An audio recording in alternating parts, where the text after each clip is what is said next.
This is the 4+Fs. Fight and flight are our body's active ways of surviving threat or perceived threat.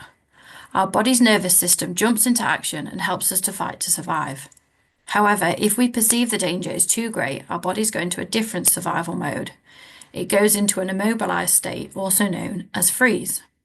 Freeze is intended only for very occasional life-threatening experiences, but it becomes an automatic response in a lot of people who have suffered extensive childhood trauma.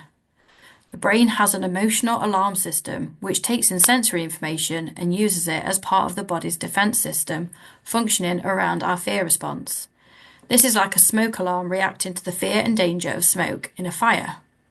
This is part of the body's unconscious process and is the body's automatic reaction to threat or danger. If the brain senses threat, it sets off the alarm system in the body, which sets off our fight and flight response. Our body reacts by pumping adrenaline around so we have the energy we need to keep safe.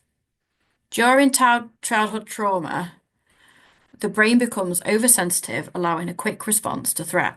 This is unhelpful when the danger has gone, but the brain is still being oversensitive, which can leave people feeling tense, stressed, reacting dramatically to triggers, being jumpy in everyday life, or even aggressive.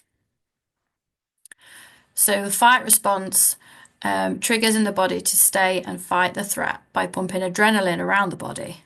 Our body reacts the same way to a danger threat, say an animal trying to attack you, as it does to the threat of someone verbally bullying you. Flight response releases a stress hormone around the body that signals us to flee from the danger or threat.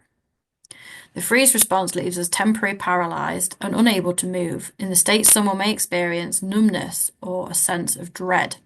An example is when someone has stage fright in front of large audiences. The flop response is when someone will become entirely physically and mentally unresponsive and may even faint due to feeling overwhelmed by the stress.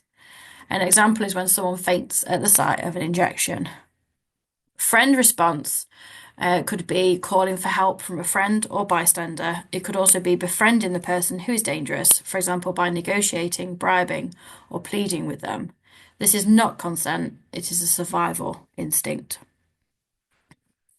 So it's important to remember that with all of these, this is our brain and our body's way of reacting to that perceived sense of threat. So it might not be that someone is, trying to hit you or, verbally abusing you. It could be that you're really anxious and nervous. It could be that you're overwhelmed by, noise and a lot of people and crowds. All of these, our body reacts the same way and pumps these stress hormones and adrenaline and everything around our bodies because we are feeling like we are in danger. And so then we go into fight, flight, freeze, flop, friend response in many different situations in life. And it's worth remembering that that's how we know that we need to look after ourselves because our body is not feeling safe. So again, this is like a body's warning system of you don't feel safe. You feel like you need to run or fight or freeze. And so then you need to do something then to look after yourself, which we talk about in our other resources.